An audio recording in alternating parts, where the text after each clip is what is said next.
हम दीपावली के माहौल में, वातावरण में रह रहे हैं।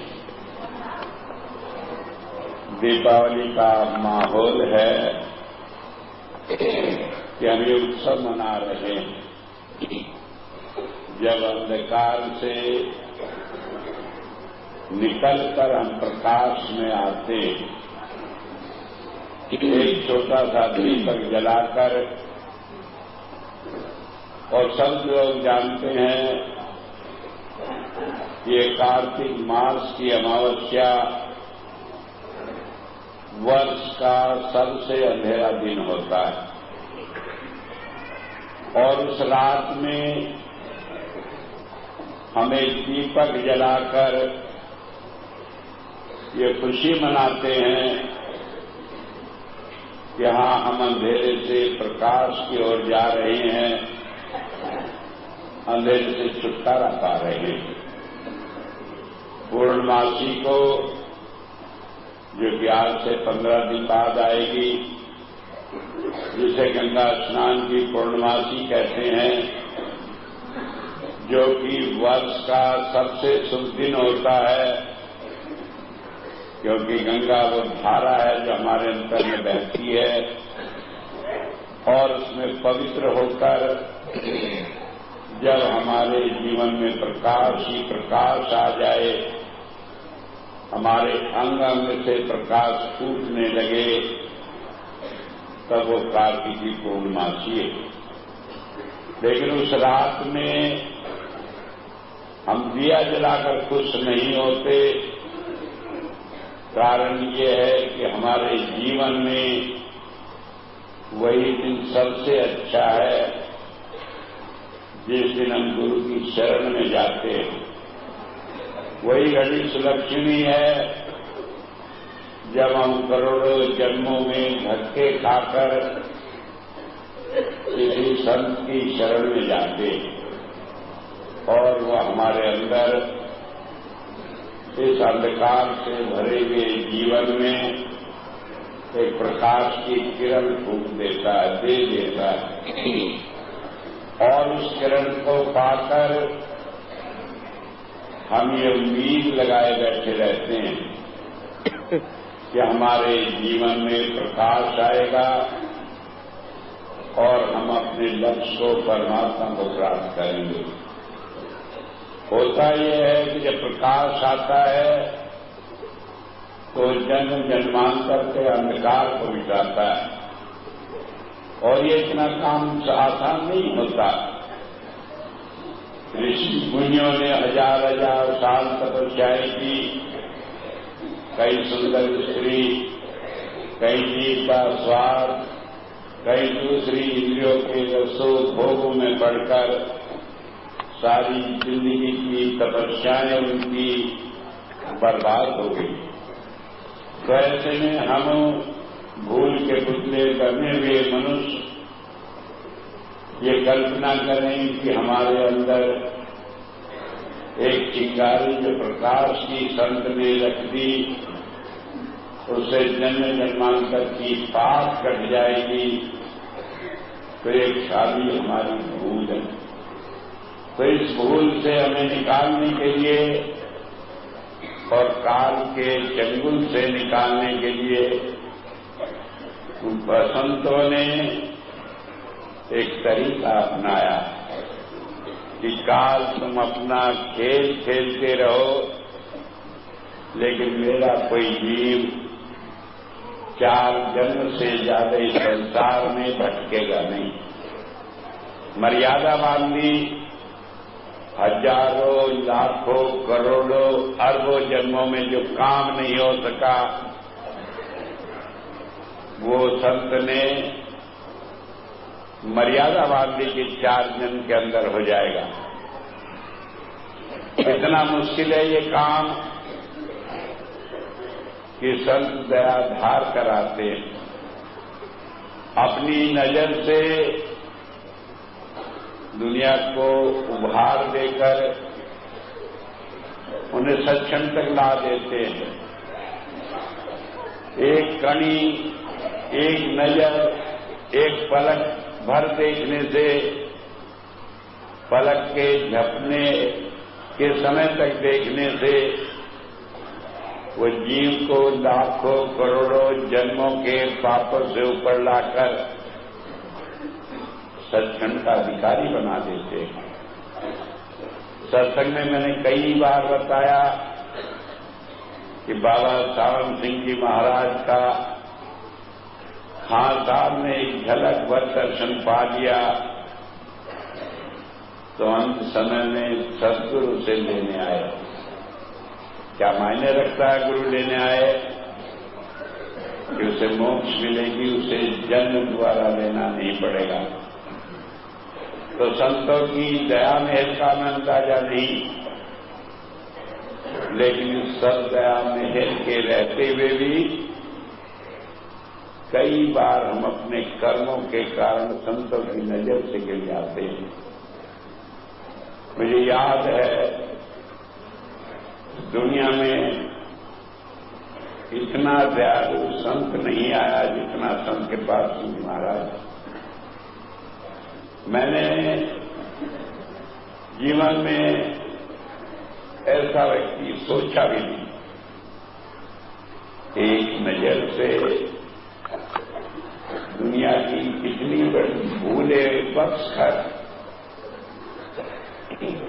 वो जीव को माफ कर देते। मेरे जैसा गुनाहगार आदमी जिसने कभी संत की बात सोची भी नहीं,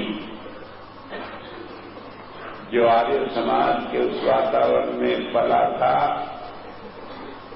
जहां गुरु के नाम को लेने से पहले गाली देना जरूरी है कि ढोंग है, पाखंडी है, ये सब लोग उस वातावरण में से निकालकर एक पल में अपने चरणों में लगा लिया। तो मैं समझता हूं कि ऐसी पवित्र पाप हारनी गंगा कभी संसार में न आएगी। लेकिन मुझे कभी कभी ख्याल हो गया कि ऐसे पाप हारण को अपने जन्मदिन पर यो कहकर आंखें नम करनी पड़ी। मुझे किस बात की बधाई देते हो? जब मेरे बच्चे पास नहीं हुए तो मुझे बधाई किस बात की? बच्चे क्यों नहीं पास हुए? कि काल का बहुत बड़ा जोर है,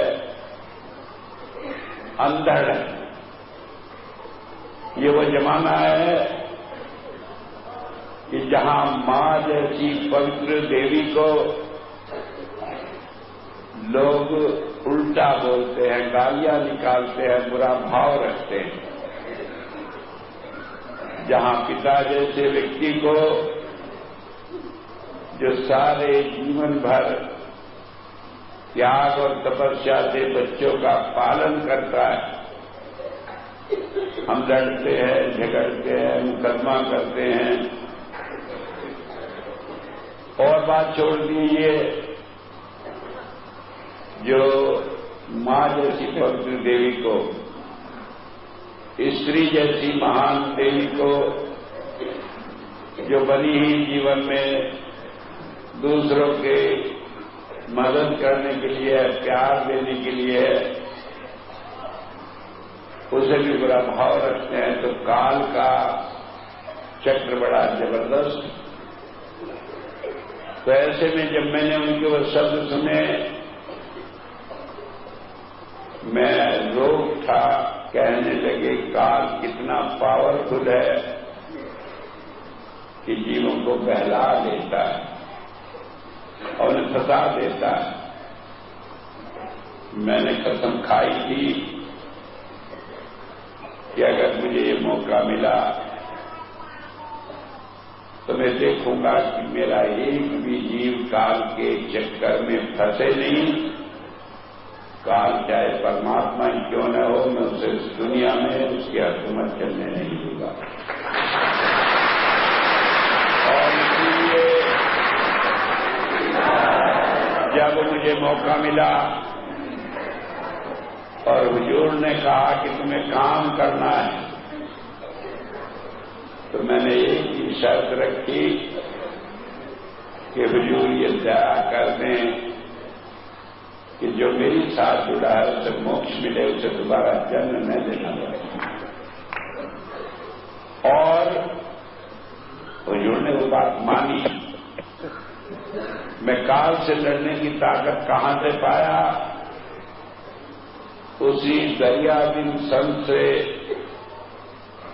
मेरी क्या हस्ती, मैं तो दुनिया का एक मामूली सा इंसान, एक ऐसी मिट्टी भी नहीं जिसमें पैर पड़ने के बाद भी लोग बुरा नहीं मानते, उससे भी निकले। लेकिन उस दया के सहारे मैं इसे कर पाया। और मैं ये दावा करता हूं कि न इतिहास में ऐसा कोई संत हुआ जो इस काल के मुंह पर थपेड़ा मारकर ये दावा कर सके कि उसका हर जीव मोक्ष प्राप्त करेगा। आगे के लिए तो मैं नहीं करता दावा, क्योंकि हो सकता है वो मेरा प्यारा बेटा जिसे मैंने अपना काम सौंपा है, वो हुजूर की दया मेहर से इतनी दया बख्शे, नजर से निहाल कर दे, किसी को मोक्ष दे दे। लेकिन पिछला इतिहास गवाह है इतना दयाल कोई हुआ नहीं है। तो मैं तो आपको सिर्फ एक संदेश देता हूं आज दिवाली के अवसर पर। वेदों ने कहा तमसोर मां ज्योतिर्गमय, कि संत का काम हमें अंधेरे से प्रकाश की ओर ले जाना है। आप प्रकाश में बैठे, मैंने अपना काम कर दिया और उससे आगे ये दावा भी कर दिया कि मैं अंत तक तुम्हारे साथ हूं, मोक्ष तक तुम्हारे साथ हूं। आप सत्संग के मोहताज नहीं, आप सत्संग के मोहताज नहीं, आप इस बात के मोहताज नहीं कि भजन करें। ये सारे काम मैंने कर लिए। मैं आज आपको बता दूं कि मैंने एक बार हुजूर के मुंह से सुना था कि बाबा जी ने कहा कि मैंने बड़ा भजन किया है, और संत कृपाल सिंह जी महाराज ने कहा कि मैं उनकी दौलत को लुटाने के लिए संसार में आया हूं। और जब मुझे बात आई याद, उस दिन से मैंने भजन में कोई कमी नहीं रखी। मैं रात को 12 बजे बैठ जाता, सुबह 7 बजे तक भजन करता, 8 बजे तैयार होकर ड्यूटी चला जाता, 12 बजे 1 बजे आता, दोपहर में थोड़ी देर आराम करके फिर ड्यूटी चला जाता, शाम को कहीं सत्संग में लगा रहता और थोड़ा बहुत टाइम दुनिया के कामों को करके फिर भजन में बैठ जाता। और इस तरह मैं कह सकता हूं मैंने आपके लिए इतनी कमाई कर दी कि आप उसे मुफ्त में लुटाते रहेंगे तब भी वो कम नहीं पड़ेगी। लेकिन एक बार फिर मैं आपको याद दिला दूं, ऐसा है मैं चाहता हूं कि आप जय न बोले। जय बोलने के लिए तो आपको सारा जीवन पड़ा है। आप मेरा कहना मानेंगे, आपको देखकर लोग जय बोलेंगे, वही ज्यादा अच्छा है। तो इसलिए मैं चाहूंगा मेरी बात को गौर से सुने। ये सारे काम मैंने निपटा दिए हैं आपके। मैं सिर्फ आपसे एक बात चाहता हूं,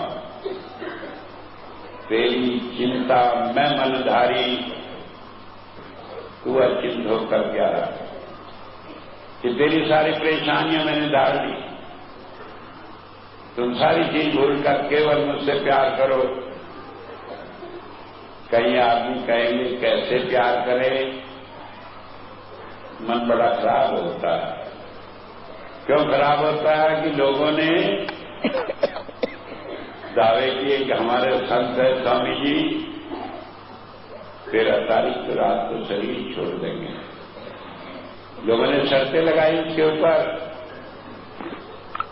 और अब नहीं हुआ तो कहते हैं कि ये क्या हुआ, स्वामी जी ने हमारी बदनामी कर दी। लेकिन लोगों को नहीं मालूम कि मेरा अपना स्वभाव रहा कि मैं एक बात तय कर लेता हूं, और जब देखता हूं लोग उसे नहीं मानते तो मैं कहता हूं लोगों की बात, अच्छा तुम्हारी बात मान ली, तुम कर लो। और जब वो फेल हो जाते हैं, जब मैं याद दिलाता हूं कि मेरी बात तो ये थी, तुमने बीच में कहां से ये बात घुसेड़ ली। रात ही में बैठा था, विदेशी बात कर रहा था, एक विदेशी कहने लगा कि आपकी ये बात कहां से आ गई कि आप मर जाएंगे, आपके बाद आपका उत्तराधिकारी होगा, कि आपने तो हमें बताया था कि मैं उसे लेकर विदेश में यात्रा कराऊंगा, उसे नाम दान दिवाऊंगा, उसे सत्संग कराऊंगा, और ये बात कहां से आ गई कि आपके बाद वो प्रकट होगा। मैंने कहा इस बात से आ गई कि बहुत सारे मनमुख जुड़ जाते हैं गुरु की परीक्षा लेने में, और ऐसे मनमुखों को बीच से निकालने के लिए कोई ना कोई तरीका तो करना पड़ता है कि वो बीच में शांति से मेरी बात सुने, शांति से मेरी बात सुने, और जब उनके मन में इन बातों के लिए उथल पुथल हो जाता है तब वो अपने आप छोड़कर चले जाते हैं। तो ऐसे लोग बुजुर्ग कहा करते थे जो कीचड़ होते हैं, वो जुड़े रहते हैं जानवर की साथ गाय के थनों में, लेकिन गाय जब मर जाती है तो कीचड़ भी छोड़कर चला जाता है। तो इसलिए संत को कभी कभी ऐसा उपाय करना पड़ता है कि वो दुनिया की नजरों में घृणा का पात्र हो जाए, वो उनकी नजरों में संत के लेवल से गिर जाए, जिससे ऐसे मनमुख छोड़कर चले जाए।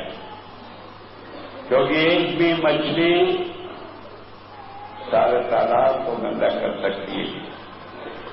इस सत्संग के मंडल में एक भी मनमुख आदमी हो, वो जाने कितनों का मन खराब कर देता है। वरना मैं पूछता हूं मेरी जिंदगी, मैं जब चाहूं जब जीऊं, जब चाहूं जब मरूं, और ऐसे लोगों को शर्म आनी चाहिए जो सोचते हैं स्वामी जी मरे नहीं। उन्हें सोचना चाहिए कि संत की मौज है, वो कुछ भी कर सकता है। वो कब क्या करता है उसे ये देखना पड़ता है कि कितने मनमुख उसके साथ जुड़े हैं, कितने ऐसे लोग जुड़े हैं जिनके लिए गुरु ही सब कुछ है, गुरुमुख है। और उन सारे लोगों को एक ही काम से जोड़ता भी है, तोड़ता भी है। एक ही इरादा लेकर कि उन्हें ठीक करना है, डॉक्टर नस्तर लगाकर थोड़े को चीर भी देता है, और सुई लेकर कटे हुए भाग को सी भी देता है। तो आपको इस वजह से विचलित होने की जरूरत नहीं। अगर मैंने कोई काम किया है जो गलत है, तो मैं अभी आप दुनिया में मौजूद हूं, और वो देखेंगे और जानेंगे। मान लीजिए वो यही कहते हैं कि मैं मरा क्यों नहीं, लेकिन अगर मैं मर ही जाता आज के दिन, क्या लाखों आदमी नहीं होते जो ये कहते कि स्वामी जी कैसे निर्दयी है कि उनके 6 लाख अनुयायियों की बात को नहीं माना, क्या परमात्मा इतना निष्ठुर हो सकता है? क्या वो इस बात को मान लेते हैं कि संत की यह पावर है कि जब चाहे अपनी इच्छा शक्ति से मर सकता है, अपनी इच्छा शक्ति से जी सकता है? क्या वो इस बात को कभी मुंह से कह सकते कि संत ही परमात्मा है, उसके अलावा कोई दुनिया का आदमी परमात्मा नहीं, और जो संत करता है वही होता है? तो अगर उस सब बात को हम गौर करें तो हमें ख्याल आता है कि संत जो करता है उसे हम बुद्धि से नहीं सोच सकते।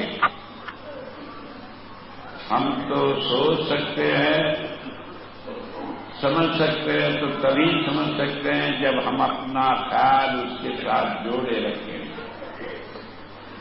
तो मैं आज दिवाली के अवसर पर, जबकि आज मेरी सोच के आप सिपाही हैं,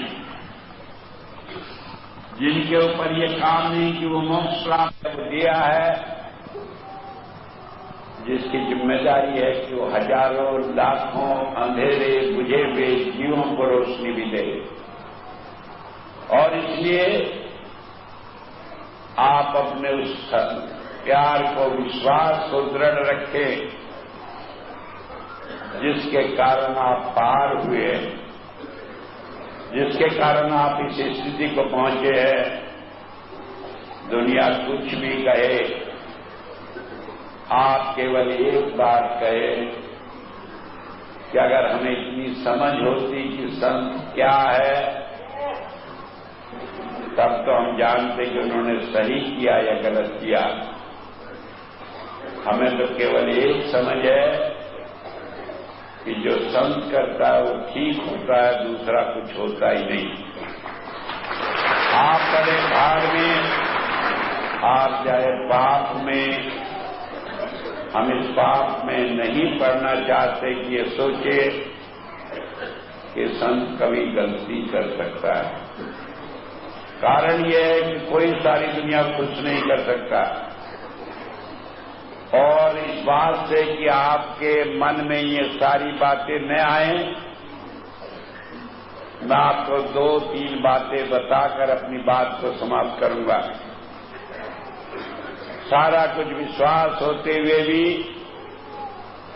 जब हम दुनिया के झंझटों में पड़ जाते हैं, हमारे पिछले कर्म कई बार हमें मजबूर कर देते हैं, सोचने के लिए अभाव पैदा कर देते हैं संत के लिए।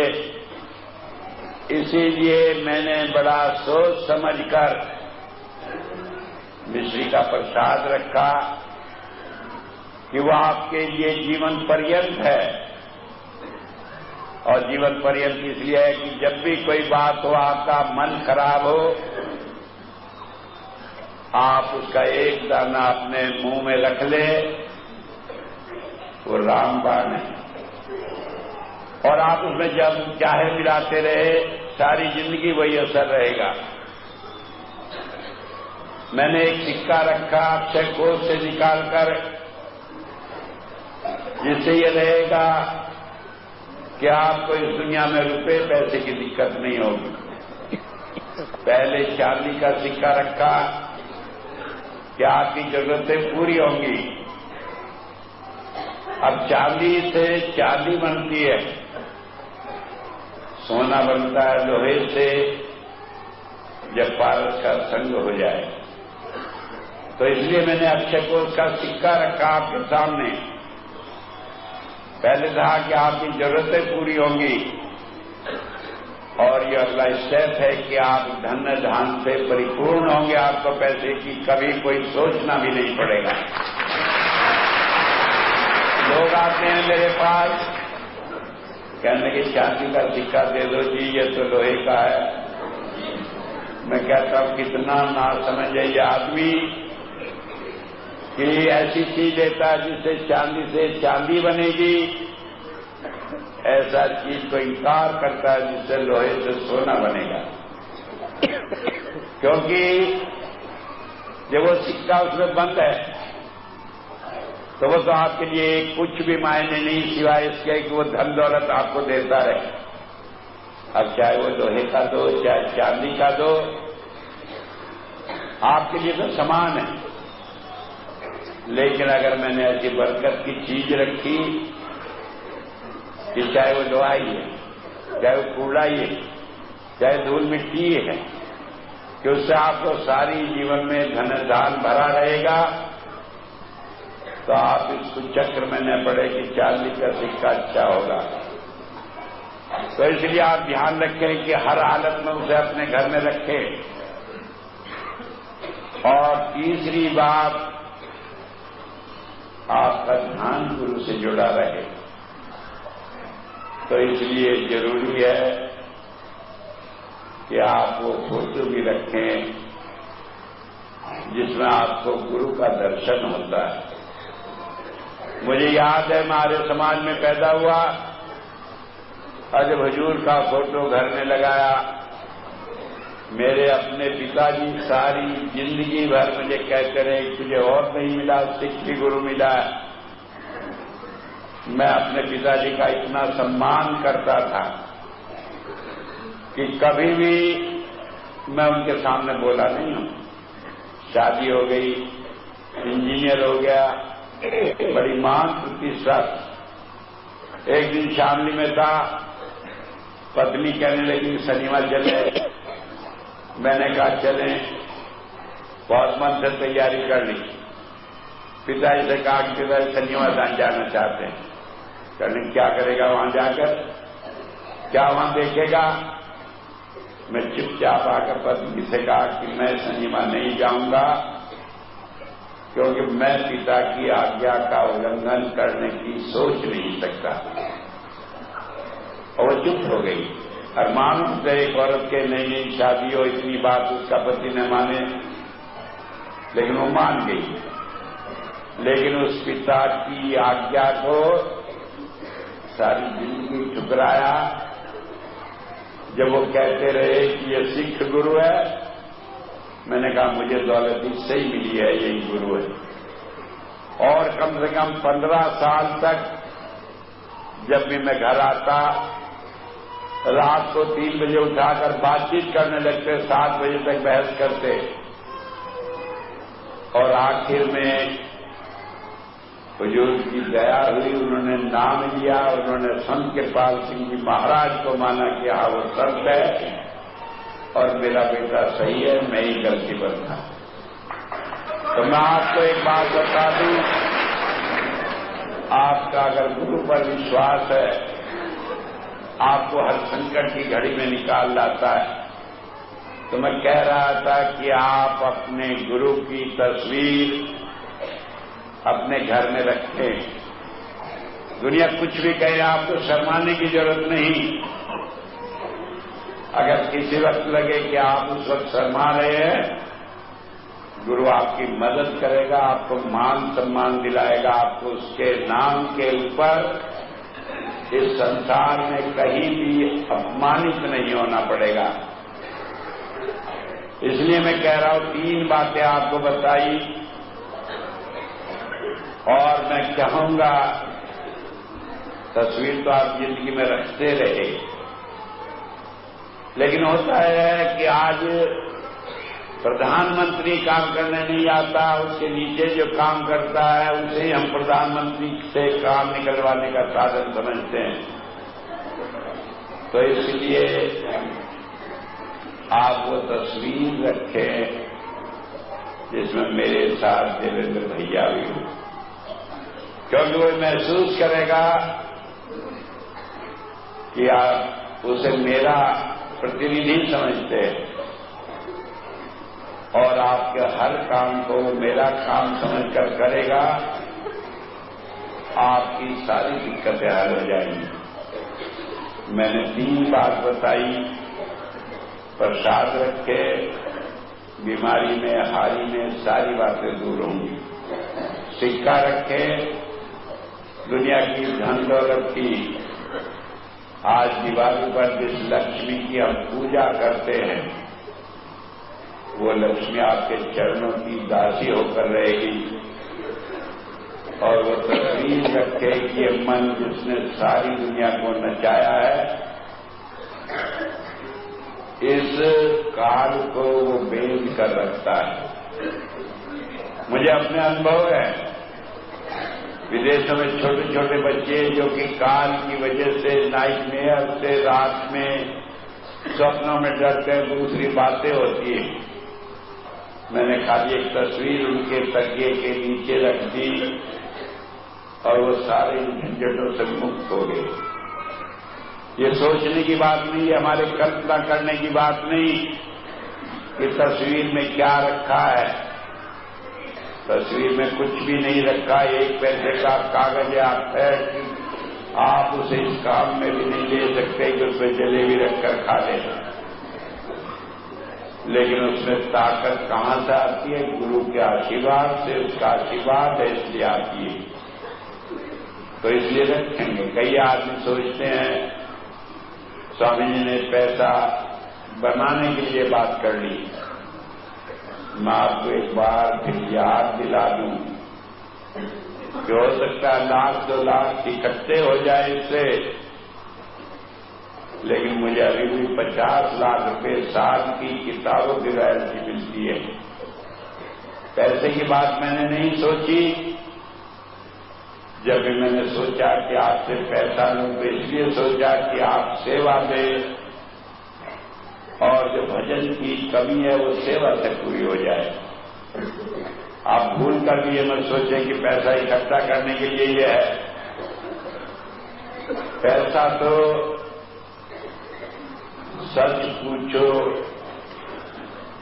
जब मैं किसी से सोचता हूं उसके सोचने मात्र से वो आदमी आकर अपने आप दे जाता है।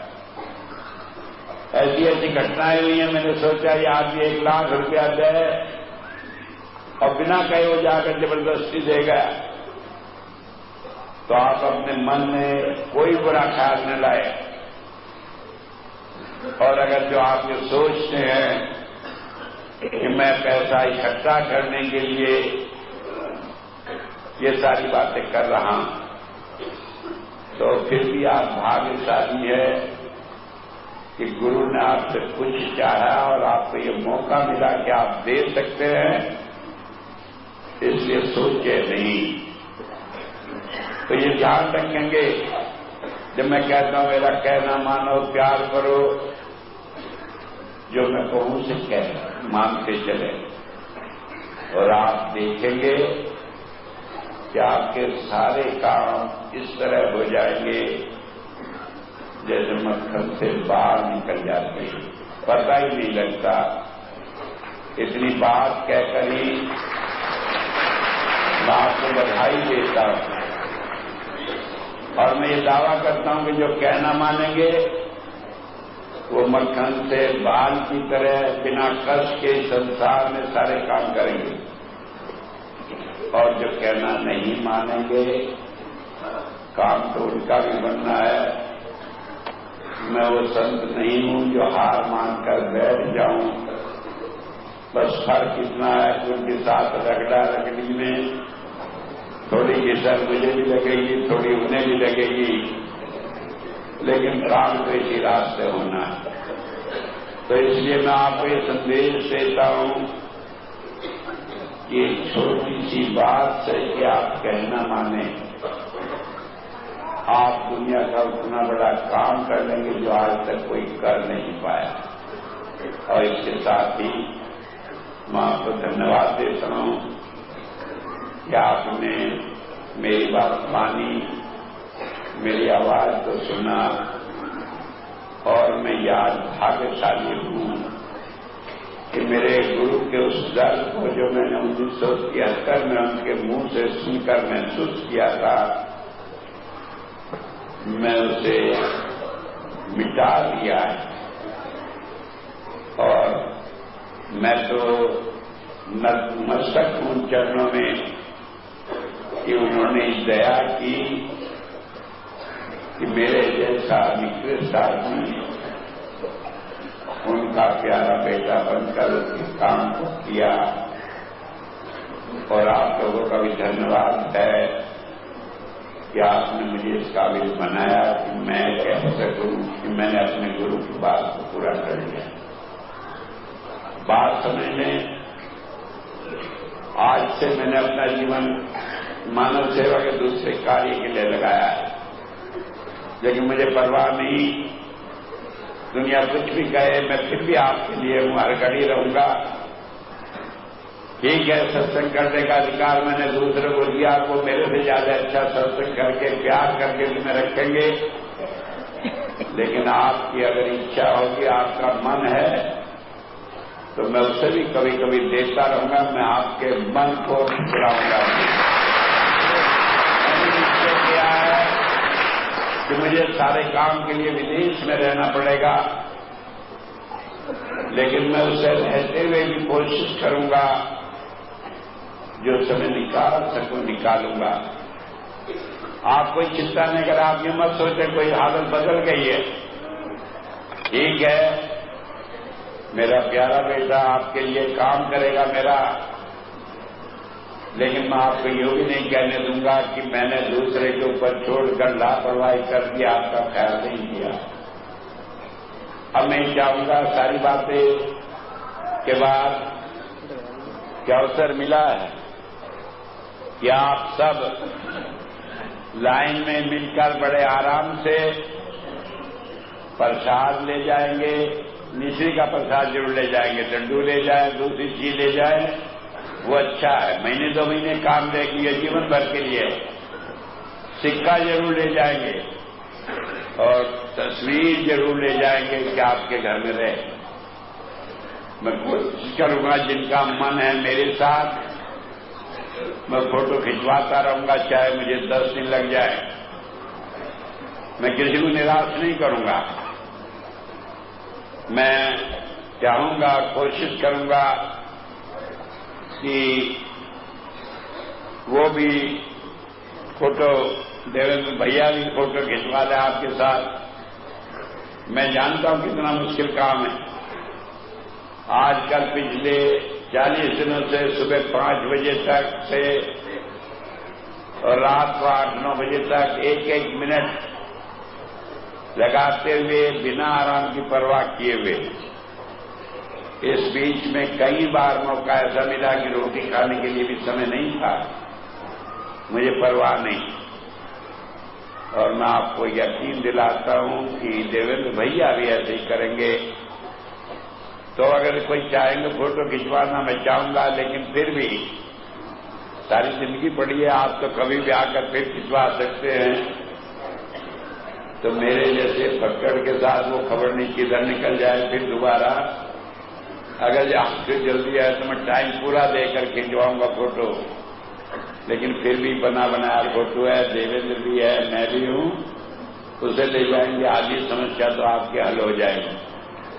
और जब आप उसे अपने दिल में रखेंगे तो फिर आप भी उसमें साथ हैं, कोई अलग नहीं होंगे। तो इसलिए ध्यान रखेंगे, फोटो भी खिंचवाना भी, ले जाना भी, और इसके बाद मिलना जुलना। और ये ध्यान रखेंगे, लाइन में मिलकर इजाजत लेकर, आज्ञा लेकर जाएंगे, क्योंकि उससे गुरु आपके अंग संग है। आप घर भी चले जाएंगे तो उसे दिल में बिठाकर ले जा रहे हैं, आप अकेले नहीं जा रहे हैं। मैं बहुत कुछ नहीं कहूंगा, इतना आखिर में एक बात और कहूंगा कि चाहे जितना पैर छुए, लेकिन वहीं बैठकर रास्ते में थोड़ा न करें, क्योंकि उससे दिक्कत होती है। इसलिए यह है कि जब मैं वहां जाऊं, बैठ जाऊं, आप पैर छुए। बाकी फोटो खिंचवा रहे हैं और काम कर रहे हैं तो उसमें दूसरा काम न अटकाए, क्योंकि मान लो उस वक्त पैर छू रहे हैं तो पैर छूना मायने भी नहीं लगता। आपका मन फोटो में पड़ा है और पैर छूने में पड़ा है, तो एक ही काम सही होगा, दूसरा काम बिगड़ जाएगा। तो इसलिए जब पैर छूने का टाइम हो तो वहां छू लें, बाकी टाइम में दूसरे काम मन से करें। और